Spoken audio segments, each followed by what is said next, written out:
नमस्कार, मैं रवीश कुमार। जब भी सरकार यह दावा करे कि गुलामी की मानसिकता से आज़ादी दी जा रही है, आप बस इतना हिसाब कीजिए कि आपके अधिकारों को कितना मजबूत किया जा रहा है। राज्य के बनाए कानून से आप मजबूत होते हैं या सरकार मजबूत होती है। पुलिस को आप 90 दिनों तक जेल में रखने का अधिकार दे दीजिए। किसी प्रदर्शन के हिंसक हो जाने पर आतंकी कार्रवाई घोषित कर दीजिए। किसी अधिकारी के फैसले को गलत बताकर उसे 7 साल के लिए जेल में डाल दीजिए। क्या इस तरह के प्रावधानों से आपको आज़ादी मिलती है? क्या इस तरह के प्रावधानों में आपको भारत की आत्मा नजर आती है, या उसी ब्रिटिश हुकूमत की आत्मा भूत बनकर घूमती नजर आ रही है, जो हर बात में जेल में डाल देने का अधिकार अपने पास रखा करती थी? जब जनता हर दिन बोलने, लिखने और विरोध प्रदर्शन करने के मामले में कमजोर होती जाए, प्रदर्शन करना संगीन अपराध बना दिया जाए, तब क्या जनता गुलामी की मानसिकता से कभी आजाद हो सकती है? इंडियन पिनल कोड, हिंदी नाम भारतीय दंड संहिता, का नाम बदलकर भारतीय न्याय संहिता कर दिया गया है। भारतीय दंड संहिता को भारतीय न्याय संहिता कर देने से गुलामी की मानसिकता कैसे दूर हो जाती है? आप कहेंगे इस पर न्याय पर जोर है, लेकिन इसकी धाराओं को देखिए तो सरकार ने अधिक से अधिक सजा देने के लिए पुरानी धाराओं में नए अपराध जोड़ दिए हैं और सजा देने के स्कोप का विस्तार कर दिया है। लाइव लॉ ने लिखा है कि भारतीय न्याय संहिता आईपीसी के 22 प्रावधानों को निरस्त करने का प्रस्ताव करती है। 175 मौजूदा प्रावधानों में बदलाव का प्रस्ताव करती है और 8 नई धाराएं पेश करती हैं। इसमें कुल 356 प्रावधान हैं। यह वीडियो लंबा होगा, आपसे गुजारिश है कि इसे पूरा और ध्यान से देखिए। जब पुलिस को लंबे समय तक के लिए आपको जेल में डालने का अधिकार दिया जा रहा है, तो आप भी इस लंबे वीडियो को पूरा देखने का धीरज अपने आप को दीजिए, अधिकार दीजिए। 14 मार्च 2023 को लोकसभा में गृह राज्य मंत्री अजय कुमार मिश्र ने एक सवाल के जवाब में कहा कि गृह मंत्रालय की विभाग संबंधी संसदीय स्थायी समिति ने अपनी 146वीं रिपोर्ट में यह सिफारिश की थी कि देश की आपराधिक न्याय प्रणाली की व्यापक समीक्षा किए जाने की आवश्यकता है। इससे पहले भी संसदीय समिति की 111वीं और 128वीं रिपोर्ट में इसकी सिफारिश की जा चुकी थी। सरकार ने सभी स्टेक होल्डरों के साथ परामर्श करके आपराधिक कानूनों यथा भारतीय दंड संहिता 1860, दंड प्रक्रिया संहिता 1973 और भारतीय साक्ष्य अधिनियम 1872 में व्यापक संशोधनों के लिए प्रक्रिया शुरू कर दी है। यह मार्च 2023 का जवाब है। इस जवाब का एक हिस्सा आपके लिए पढ़ना चाहता हूं। इसमें लिखा है कि आपराधिक कानूनों में सुधार हेतु सुझाव देने के लिए उपकुलपति राष्ट्रीय विधि विश्वविद्यालय दिल्ली की अध्यक्षता में एक समिति गठित की गई थी। गृह मंत्रालय ने आपराधिक कानूनों में व्यापक संशोधनों के संबंध में राज्यों के राज्यपालों, मुख्यमंत्रियों, संघ राज्य क्षेत्रों के उपराज्यपालों, एलजी और प्रशासकों, भारत के माननीय मुख्य न्यायाधीश, विभिन्न उच्च न्यायालयों के माननीय मुख्य न्यायाधीशों, बार काउंसिल ऑफ इंडिया, विभिन्न राज्यों की बार काउंसिलों, विभिन्न विश्वविद्यालयों, विधि संस्थानों और सभी संसद सदस्यों से भी सुझाव मांगे हैं। सरकार समिति की सिफारिशों और सभी स्टेक होल्डरों से प्राप्त सुझावों को ध्यान में रखते हुए एक व्यापक कानून लाने के लिए प्रतिबद्ध है। हितधारकों के विविध मतों के मद्देनजर ऐसे कानूनों का निर्माण एक जटिल एवं विस्तृत प्रक्रिया है। संपूर्ण प्रक्रिया एक लंबी चलने वाली प्रक्रिया है और इस विधायी प्रक्रिया के लिए कोई समय सीमा निर्धारित नहीं की जा सकती है अथवा दी जा सकती है। अब इस सवाल से कई जवाब निकलते हैं। पहला कि मार्च के महीने में सरकार कहती है कि कमेटी कब रिपोर्ट तैयार करेगी, उसकी समय सीमा नहीं दी जा सकती है क्योंकि यह लंबी चलने वाली प्रक्रिया है। लेकिन 4 महीने के भीतर मॉनसून सत्र के आखिरी दिनों में तीनों विधेयक पेश कर दिए जाते हैं और विपक्ष से लेकर तमाम लोग इस तरह से प्रतिक्रिया देते हैं जैसे पता ही नहीं था कि यह काम हो रहा है। दूसरा बड़ा सवाल है, विपक्षी दलों के सांसद और मुख्यमंत्री बताएं कि उनसे इस संबंध में कब और क्या पूछा गया और उन्होंने क्या क्या जवाब दिए। यही सवाल न्यायाधीशों और बार काउंसिल के नेताओं से भी है, या फिर कपिल सिब्बल जो कह रहे हैं अपनी प्रेस कॉन्फ्रेंस में वो सही है। सिब्बल कह रहे हैं कि विपक्ष को बारीकी से देखना चाहिए, क्या विपक्ष ने नहीं देखा? हमारा सवाल है कि क्या विपक्षी सांसदों को पता था? उनसे पूछा गया था तो उन्होंने क्या कहा था? इस बात समझिए इस बात को आप कि ये बात विपक्ष को रखनी चाहिए, विपक्षी दलों को ये बात रखनी चाहिए। उनको अब तक इस कानून को बारीकी से देखना चाहिए था, क्योंकि ये ऐसा खतरनाक कानून है कि सारे ढांचा जो है हमारा संवैधानिक ढांचा, उसको बर्बाद करने वाला कानून है। अगर ऐसा कानून पारित हो तो, मैं नहीं समझता कि पारित होगा, मैं इसलिए आपके सामने आया हूं विपक्ष के दलों को बताने के लिए, देश की जनता को बताने के लिए, आपको अवगत करने के लिए, आपके द्वारा देश को अवगत करने के लिए कि इस देश में हो क्या रहा है और इस सरकार की मंशा क्या है। 3 संहिताएं लाई गई हैं। इंडियन पिनल कोड 1860 की जगह भारतीय न्याय संहिता 2023, क्रिमिनल प्रोसीजर कोड 1898 की जगह भारतीय नागरिक सुरक्षा संहिता 2023, इंडियन एविडेंस एक्ट 1872 की जगह भारतीय साक्ष्य अधिनियम 2023 के नाम से सरकार बदलाव करने जा रही है। धारा 111 के बारे में हम सबसे पहले बात करेंगे, जो भारतीय न्याय संहिता का हिस्सा है। ध्यान से सुनिए, पूरा से सुनिएगा। तकनीकी हिंदी थोड़ी मुश्किल होगी, लेकिन हम अपने शब्द भी साथ साथ लगा देंगे, मगर आप ध्यान से सुनिए। धारा 111 में लिखा है कि किसी व्यक्ति ने आतंकवादी कार्य किया है यदि वह भारत में या विदेश में भारत की एकता, अखंडता और सुरक्षा को धमकी देने, जनसाधारण या उसके किसी हिस्से को अभित्रास यानी डराने, धमकाने या लोक व्यवस्था को विक्षुब्ध यानी अस्त व्यस्त करने की मंशा से निम्नलिखित कोई कार्य करता है, या किसी संपत्ति की क्षति या विनाश के कारण क्षति या हानि, समुदाय के जीवन के लिए आवश्यक किन्हीं आपूर्तियों या सेवाओं का विनाश, सरकारी या लोक सुविधा, लोक स्थान या निजी संपत्ति का विनाश करना शामिल है।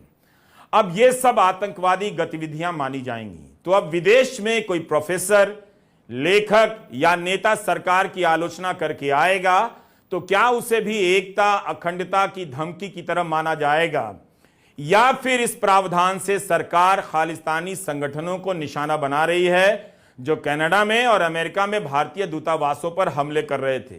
क्या दोनों ही काम अब सरकार की नजर में एक समान हैं? इसका जवाब साफ नहीं मिलता है। खालिस्तानी संगठनों से निपटने के लिए सरकार के पास तमाम एजेंसियां हैं और कानून की कोई कमी नहीं है, फिर इस पंक्ति की क्या जरूरत थी? ये सभी विरोध प्रदर्शनों के पुराने वीडियो हैं। महिला पहलवानों के प्रदर्शन हो, या मणिपुर की महिलाओं के, या फिर हल्द्वानी में लोग अपनी बस्ती बचाने सड़कों पर उतरे, उसके वीडियो हों। आपको याद होगा जंतर मंतर पर ही 1 रैंक 1 पेंशन को लेकर लंबा विरोध प्रदर्शन चला। एक दिन पुलिस ने सब उखाड़ कर हटा दिया, सैनिकों के मेडल तक फाड़ डाले गए। आप पुरानी खबरों को निकाल कर देखिए इस बारे में। हमारा कहना है कि इस तरह के प्रदर्शनों के दौरान जब पुलिस के साथ धक्का मुक्की होती है, पुलिस भी करती है, तब सारी व्याख्या पुलिस की चलेगी या लोगों की भी? ये लोग पुलिस से सहयोग नहीं कर रहे हैं, पुलिस बता देती है और गोदी मीडिया अंतिम रूप से लिख देता है। अब धारा 111 में लिखा है कि संपत्तियों को अगर नुकसान पहुंचा, आवश्यक चीजों की आपूर्ति में बाधा आई, प्राइवेट या सरकारी संपत्तियों को नुकसान पहुंचा, तो यह सब आतंकी कार्रवाई मानी जाएगी। किसी प्रदर्शन को हिंसक बनाने में कई बार पुलिस की भूमिका होती है, कई बार अज्ञात तत्वों की भूमिका होती है। यह खतरा हमेशा बना रहता है। यह कैसे तय होगा कि प्रदर्शन में जो हिंसा हुई है वो प्रदर्शन करने वालों ने की है? इसलिए कहा जा रहा है कि इस धारा के बाद लोकतांत्रिक रूप से धरना प्रदर्शन करना और मुश्किल हो जाएगा। पहले भी गिरफ्तारियां हुआ करती थी मगर लोग छूट जाया करते थे। अब तो उन पर आतंकवाद की धाराएं लगाई जाएंगी। सरकार क्यों हर गतिविधि को आतंकवाद की श्रेणी में रखना चाहती है? क्या कोई टमाटर और पेट्रोल की महंगाई से तंग आकर विरोध प्रदर्शन ना करे इसलिए? आवश्यक सेवाओं की आपूर्ति में बाधा डालना आतंकी कार्रवाई हो गई। तब तो कोई डॉक्टर, नर्स विरोध प्रदर्शन नहीं कर सकेंगे। दूध की आपूर्ति से जुड़े डेयरी संगठन के लोग महाराष्ट्र में जिस तरह से धरना प्रदर्शन करते हैं वो कर ही नहीं सकते हैं। सैलरी ना मिलने पर एम्बुलेंस के कर्मचारी भी प्रदर्शन नहीं कर सकते हैं। उन पर आतंकवादी कार्रवाई की धारा की तलवार लटक रही होगी। अगर कोई धरना प्रदर्शन हिंसक हो गया, अनियंत्रित हो गया, तो वह आतंकी कार्रवाई के दायरे में आएगा। इसे आप ठीक से जान लें, समझ लें। 12 अगस्त के टेलीग्राफ में इमरान अहमद सिद्दीकी का एक लेख छपा है। इसमें वकील दुष्यंत अरोड़ा का बयान है कि पब्लिक ऑर्डर यानी कानून व्यवस्था में बाधा पहुंचाना भी आतंकी कार्रवाई हो सकती है। यही नहीं, दुष्यंत अरोड़ा कहते हैं कि बहुत सारी अहिंसक गतिविधियां भी आतंकी कार्रवाई कही जाने लगेंगी।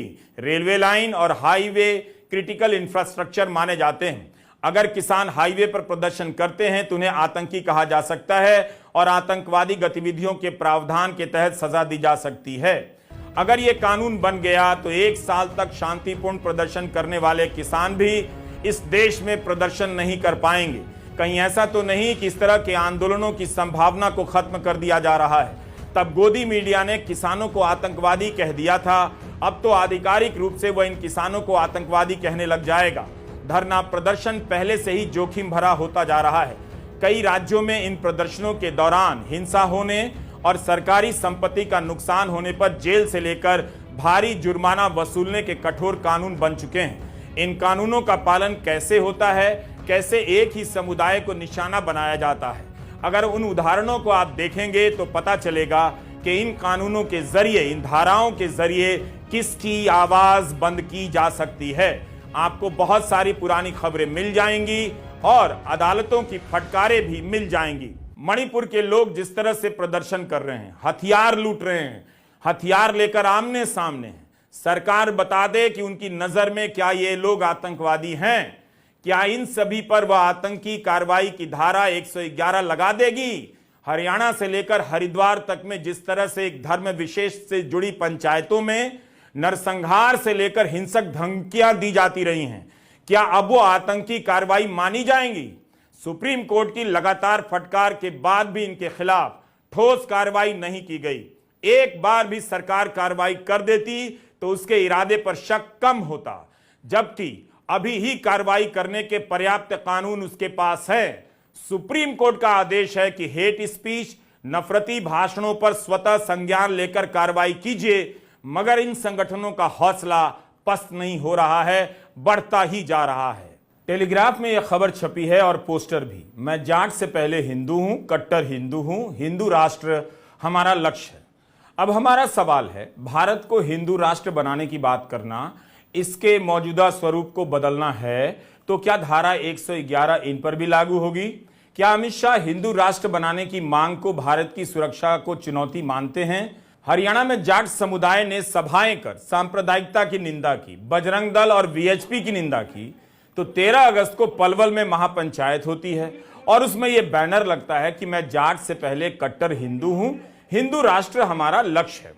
इस महापंचायत में यह भी मांग की गई कि हिंदू निवासियों को बंदूक की लाइसेंस में छूट दी जाए। ऐसे संगठनों के खिलाफ कोई एक्शन लिया भी नहीं जाता। मुसलमानों के आर्थिक बहिष्कार करने वाली पंचायतों के सरपंचों के खिलाफ एक्शन नहीं लिया जाता है, जबकि मौजूदा कानून पर्याप्त हैं। इस तरह के प्रस्ताव पास करने वाले सारे के सारे एक झटके में निलंबित किए जा सकते थे। हम ये सवाल तभी उठा रहे हैं कि मौजूदा कानून के तहत भी ऐसी मांगों पर कार्रवाई की जा सकती थी जो देश की अखंडता पर सवाल खड़े करती है, लेकिन कार्रवाई नहीं की जाती है। हमारा सवाल है कि भारत को हिंदू राष्ट्र बनाने की मांग करना क्या भारतीय न्याय संहिता की धारा 111 के तहत भारत को मजबूत करना है या इसकी एकता, अखंडता को चुनौती देना है? इसका जवाब मौजूदा सरकार और बीजेपी कैसे देगी? क्या हिंदू राष्ट्र की मांग करना धारा 111 का उल्लंघन माना जाएगा या आप हिंदू राष्ट्र की मांग कर सकते हैं?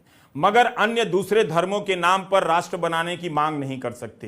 केवल गैर हिंदू धर्मों के आधार पर राष्ट्र बनाने की मांग को आतंकवादी गतिविधि मानी जाएगी। सरकार की मंशा साफ होती तो साफ साफ लिखा होता कि किसी भी धर्म के आधार पर भारत की एकता और अखंडता को बदलने की बात करना, राष्ट्र बनाने की मांग करना, इसकी एकता, अखंडता और सुरक्षा को चुनौती देना है। सरकार ने ऐसा क्यों नहीं किया? 2020 के साल से आप तमाम घटनाओं और प्रदर्शनों को देखिए, विरोध प्रदर्शन करना कितना मुश्किल होता जा रहा है। सरकार जो धारा लेकर आई है, पहले भी उसकी झलक दिखला चुकी है। आपको याद दिलाना चाहता हूं, जब जुलाई 2021 में ऑर्डिनेंस फैक्ट्री के हजारों कर्मचारी निजीकरण के खिलाफ विरोध कर रहे थे, हड़ताल पर चले गए थे, तब उनकी हड़ताल को रोकने के लिए सरकार 30 जून 2021 को अध्यादेश लेकर आती है। इसके अनुसार जो भी व्यक्ति अवैध हड़ताल शुरू करता है या उसमें शामिल होता है, उसे 1 साल तक की जेल की सजा हो सकती है। हड़ताल के आयोजन के लिए चंदा देने पर 2 साल की जेल की सजा थी। हड़ताल में शामिल होने वाले को बिना जांच के भी बर्खास्त किया जा सकता है। यह अध्यादेश मोदी सरकार लेकर आई थी। आपको तय करना है कि धारा 111 इसी का नया चेहरा तो नहीं है। यही नहीं, पुलिस अब आपको जांच के नाम पर 3 महीने तक के लिए जेल में डाल सकती है। क्या इससे न्याय का खर्चा कम हो जाएगा? आप खुद सोचिए। कपिल सिब्बल ने इस प्रावधान को लेकर कहा है कि सीआरपीसी के तहत पुलिस किसी को अपनी हिरासत में अधिकतम 15 दिनों तक रख सकती थी। अब इसे बढ़ाकर 60 और 90 दिन कर दिया गया है। इसके जरिए पुलिस को और अधिक शक्ति दे दी गई है। किसी को भी 90 दिनों तक जेल में रखा जा सकेगा। सोचिए, 3 महीने तक जमानत का स्कोप कितना कम हो जाएगा। ऐसे ही अभी 5-5 साल तक बिना ठोस सबूत के लोग जेलों में रखे जा रहे हैं। हाल ही में सुप्रीम कोर्ट ने अरुण फरेरा और वर्नन गोंजाल्विस के मामले में जमानत देते हुए ये बात कही है। Under the Code of Criminal Procedure, you would get custody to the police for 15 days maximum, starting from the first day of arrest. Now that's been enlarged. Now you can have custody for 60 or 90 days as the case may be. So what does this law do? It gives more powers to the police. So what is the power that is already being misused with 60 to 90 days custody, it will be misused further, right? So this is enhancing the power of misuse of the police agencies. And why did they suddenly in secrecy introduce this law? What were the recommendations of that expert committee? To what extent those recommendations were accepted or not accepted? These are very serious things because you are playing with the fate of people in this country. वकील कपिल सिब्बल कहते हैं कि यह प्रावधान बहुत भयानक है। हमने देखा है कि पत्रकार, सामाजिक कार्यकर्ता, छात्र और शिक्षकों को राष्ट्रद्रोह की धारा में बंद कर दिया गया। अब इसे हटाने के नाम पर उलझाया जा रहा है। धुंधला सा प्रावधान बनाया गया है ताकि गिरफ्तार करने का स्कोप बढ़ जाए। संस्थाएं तो आपने खत्म कर दी, अब वो भी आप संस्थाएं खत्म करने जा रहे हो जहां लोग इंडिपेंडेंटली खड़ा होते थे। कुछ लोग ऐसे भी थे पुलिसकर्मी जो कहते थे कि हम सही काम करेंगे, अब उनको भी खत्म करने जा रहे हो। अगर यही आपका लक्ष्य है तो आप साफ साफ कहते क्यों नहीं कि हमें डेमोक्रेसी नहीं चाहिए? फिर अपने आप को आप मदर ऑफ डेमोक्रेसी क्यों बुलाते हो? आप अपने आप कहो कि I am the father of dictatorship, not the mother of democracy. किस लोकतंत्र की आप बात करते हो जहां ऐसे कानून हो? दुनिया में बताइए ऐसा कानून कहीं है जो आप कानून लाने जा रहे हैं? किसी भी लोकतंत्र देश में ऐसा कानून है? और किसने यह कानून बनाया? एक वाइस चांसलर ने, जो कन्वीनर रहा 5 मेंबर कमेटी का, जिसका मालूम नहीं कि उसने सुझाव क्या दिए, जिसने कहते हैं कि 45 क्वेश्चनर पूछे गए। किससे पूछे गए? कौन से क्वेश्चनर थे वो? और होम मिनिस्ट्री ने किन किन लोगों ने ऐसी कार्रवाई की? अब सत्ता में कोई ऐसा तो नहीं है कि सारी उम्र आप सत्ता में रहोगे, ऐसा भी नहीं है। और अगर आपके सत्ता हाथ से चले जाएगी तो यही कानून आपके ऊपर इस्तेमाल होगा। क्या वो बात सही है? क्या ये अच्छी बात है जो आप कर रहे हो हमारे लोकतंत्र को खत्म करने की। सिब्बल बेहद गंभीर सवाल उठा रहे हैं सरकार की मंशा पर, नए प्रावधानों पर। एक तरफ पुलिस को यह शक्ति दी जा रही है, ज्यादा शक्ति दी जा रही है कि वह आम लोगों को लंबे समय तक जेलों में रख सके। दूसरी तरफ पुलिस सरकार की गुलाम की तरह काम करे, उसकी शक्ति घटाई भी जा रही है। कपिल सिब्बल हिंदी में अपना पक्ष रख रहे थे। हिंदी के दर्शकों को गंभीर परिणाम भुगतने पड़ेंगे अगर नई संहिता के बारे में आपने गंभीरता से नहीं सुना, अपने विवेक से अच्छे बुरे पहलुओं पर विचार नहीं किया तो। कपिल सिब्बल ने ट्वीट कर कहा है कि इसका उद्देश्य विपक्ष को चुप कराना है। सिब्बल ने यह भी कहा कि विपक्ष भी इन सुधारों के खतरनाक नतीजों से अनजान है। कपिल सिब्बल ने धारा 255 को लेकर गंभीर चेतावनी दी है कि अगर यह पास हो गया तो मजिस्ट्रेट से लेकर हाई कोर्ट और सुप्रीम कोर्ट के जज भी फैसला देने से डरेंगे। सरकारी अधिकारी सही फैसला देने से डरेंगे क्योंकि गलत फैसला देने पर 7 साल की सजा हो जाएगी और गलत फैसला क्या है इसकी व्याख्या सरकार तय करेगी। सबसे खतरनाक आगे, whoever being a public servant corruptly or maliciously, public servant means जज भी public servant है, करप्टली मीन्स करप्शन मोटिव से, मिलिशियसली दैट इज दुर्भावना के साथ, दुष्ट भावना के साथ कोई किसी भी स्टेज जुडिशियल प्रोसीडिंग के कानून की कार्रवाई पे किसी भी स्टेज पे कोई रिपोर्ट दे, कोई ऑर्डर पास करे, कोई फैसला करे, अंतिम फैसला ना भी हो, इंटरिम फैसला करे, ये जान के कि ये कानून के खिलाफ है। जज फैसला करते हैं, उनको ये नहीं पता चलता कि कानून सही है या नहीं है, वो अपने मन से फैसला करते हैं, जो सोचते हैं कानून सही है उस पर फैसला करते हैं, उसकी अपील होती है, उसकी रिवीजन होती है। कई फैसले गलत भी लिए जाते हैं, कई हाईकोर्ट के फैसले भी गलत होते हैं, मैजिस्ट्रेट के सही होते हैं। तो ये कहता है कि कोई भी ऐसा फैसला हो जो कानून के खिलाफ हो, वो तय करेगी सरकार के कानून के खिलाफ कौन सा फैसला है, उसको 7 साल की सजा हो सकती है, 7 साल की सजा और फाइन और बोथ। तो मुझे बताओ कौन सा मैजिस्ट्रेट इनके खिलाफ फैसला करेगा, कौन सा जज इनके खिलाफ फैसला करेगा। कहीं भी जज हो, मजिस्ट्रेट हो, हाई कोर्ट हो, सुप्रीम कोर्ट हो, सुप्रीम कोर्ट तो कानून तय करती है ना। तो जब कानून तय करती है और जो फासले लोअर कोर्ट के गलत होते हैं तो वो तो लायबल हो गए ना।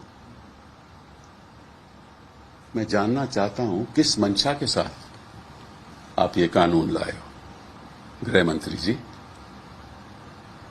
आपने कभी इस कानून को देखा भी है? जब आपने इस कानून को सदन में पेश किया, आगे पढ़िए। Whoever being in any office which gives him legal authority to commit persons to trial or to confinement, ये पुलिसकर्मी भी हो सकते हैं, any office, or to keep persons in confinement corruptly or maliciously, दुर्भावना के साथ,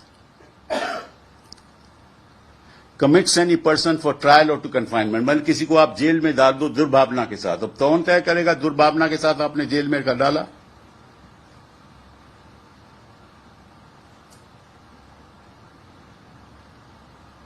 और keeps any person in confinement, jail में रखें, in the exercise of that authority, police कर्मी की अथॉरिटी के अंतर्गत, एंड वो कानून के खिलाफ हो तो उसको भी 7 साल की सजा हो सकती है। तो पुलिस के कर्मियों को भी नहीं छोड़ा। अगर वो कानून के खिलाफ, कई लोगों को तो कानून का मालूम ही नहीं होता, इनकी जानकारी थोड़ी ना होती है पुलिस कर्मियों को कानून क्या है, तो ये बताएंगे कि ये कानून है तो उसको अंदर कर या नहीं कर। तो कौन सा पुलिस कर्मी है जो इनके खिलाफ जाएगा? उसको अपनी नौकरी ज्यादा प्यारी है या उसको जेल जाना है? जो ये कहेंगे वो करेगा। तो क्या जजों पर भी अंकुश लगाने की तैयारी हो रही है, जैसा कि कपिल सिब्बल कह रहे हैं? तो अब जजों को भी आगे आकर अपनी बात रखनी चाहिए। मोदी सरकार का यह बेहद महत्वपूर्ण बदलाव है। इसके प्रावधानों को गंभीरता के साथ समझने की जरूरत है। यह एक दिन की बहस का मामला नहीं है। भारत में आजादी के बाद से कानून में बहुत बदलाव हुए हैं। अंग्रेजों के समय के कानून हटाए जाते रहे हैं, तो आजाद भारत में बने कानूनों को भी बदला गया है और हटाया जाता रहा है। आप एक साथ इस तरह से सारे कानूनों को गुलामी की देन नहीं कह सकते हैं। इन सभी प्रावधानों को आजाद भारत की न्यायपालिका की नजरों से गुजरना पड़ा है। इनके आधार पर असंख्य वकीलों ने बहस की है और अपराध साबित किए हैं और फैसले हुए हैं। कानून में नियमित रूप से बदलाव होते रहते हैं, नए कानून बनते हैं। ऐसा नहीं है कि भारतीय न्याय व्यवस्था भारतीय नहीं रही। इस तरह से नहीं है कि अंग्रेज दे गए और आंखें बंद कर इनका पालन होने लगा। ऐसा तो बिल्कुल नहीं, जिस तरह से अमित शाह कह रहे हैं। कानूनों की जो कानून रिपील होंगे इस तीनों विधेयक से, वो कानूनों की आत्मा जो है, वो कानूनों का मध्य बिंदु है कानून बनाने का, वो अंग्रेज शासन को मजबूत करने की दृष्टि से कानून बनाए गए थे। अंग्रेज शासन की रक्षा करने के लिए कानून बनाए गए थे और उसका उद्देश्य दंड देने का था, न्याय देने का नहीं था। भारत की आत्मा सत्ता के खिलाफ सतत संघर्षों से बनती है। लोकतंत्र में प्रदर्शन के अधिकार की व्याख्या होनी चाहिए, उस पर अंकुश की नहीं। अगर सरकार धरना प्रदर्शन के अधिकारों को साफ करती है, तय करती, तो लगता कि उसका इरादा नेक है। वो चाहती है कि लोग सवाल उठाने के लिए सड़कों पर आएं। इस तरह से कानून बनाए जा रहे हैं कि गलत को गलत लिखना, गलत के खिलाफ सड़क पर उतरना अपराध हो। पहले अपराध साबित किया गया, अब आतंकी कार्रवाई का नाम दिया जाएगा। अगर इसे आप भारत की आत्मा कहते हैं, तो आप ना तो आत्मा की आवाज सुनते हैं, ना समझते हैं, और ना भारत को जानते हैं। कपिल सिब्बल साफ साफ इनकार करते हैं कि इस कानून के जरिए गुलामी की मानसिकता दूर की जा रही है। लेकिन मैं भारतीय न्याय संहिता थोड़े गौर से पढ़ रहा था और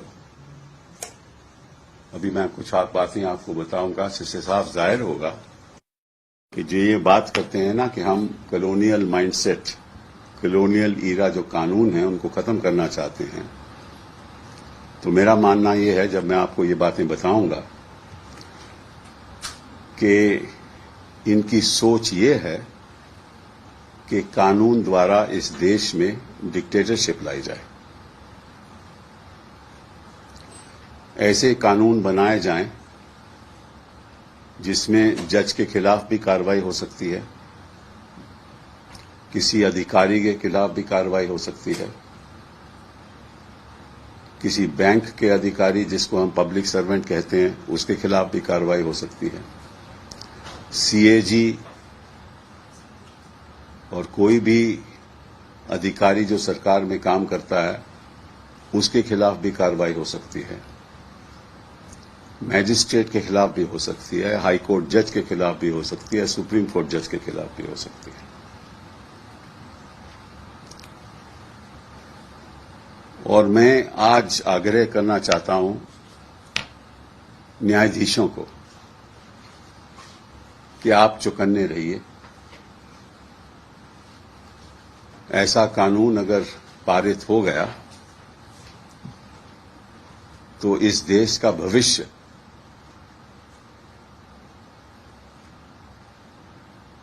खतरे में हो जाएगा।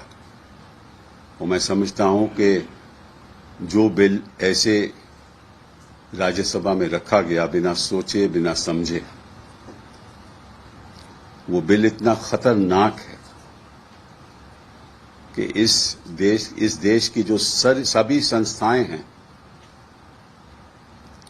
उनके ऊपर केवल सरकार का हुक्म चलेगा। इन तीनों बिल को स्थायी समिति के पास भेज दिया गया है, मगर इसे लेकर जनता के बीच ज्यादा से ज्यादा बहस होनी चाहिए। हमने आज कुछ प्रावधानों को छोड़ दिया है, मगर उनके बारे में अगले वीडियो में बात करेंगे। जैसे जैसे इसकी बहस आगे बढ़ेगी, चीजें साफ होती जाएंगी, हम लौटकर वीडियो बनाते रहेंगे। मगर आप जनता को ठीक से समझना चाहिए कि आपके लिए खतरे क्या हैं। क्या आप पुलिस को 3 महीने तक जेल में बंद रखने का अधिकार देना चाहते हैं? क्या आप धरना प्रदर्शन पर आतंकवाद की परिभाषा थोपना चाहते हैं? क्या आप उन सवालों को जरूरी नहीं मानते जो कपिल सिब्बल उठा रहे हैं? केवल हिंदी में लिखा गया है, इससे ना तो हिंदी मजबूत होती है और ना हिंदी बोलने वाली जनता मजबूत होती है, या किसी भी भाषा को बोलने वाली जनता के अधिकार मजबूत होते हैं। आपका नाम भी तो हिंदी में रखा गया है, आप बोलते भी हिंदी में हैं, तो क्या इससे आपकी सारी समस्याएं दूर हो जाती हैं? आपको सारे अधिकार मिल जाते हैं? हिंदी में ही गोदी मीडिया प्रोपेगेंडा रचता है, नफरती बातें फैलाता है समाज में।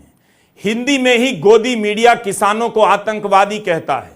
हिंदी के नाम पर जो हिंदी बोली जा रही है, हिंदी में जनता से जिस तरह से बात की जा रही है, आप उस हिंदी को सुनिए और उस हिंदी से सावधान रहिए।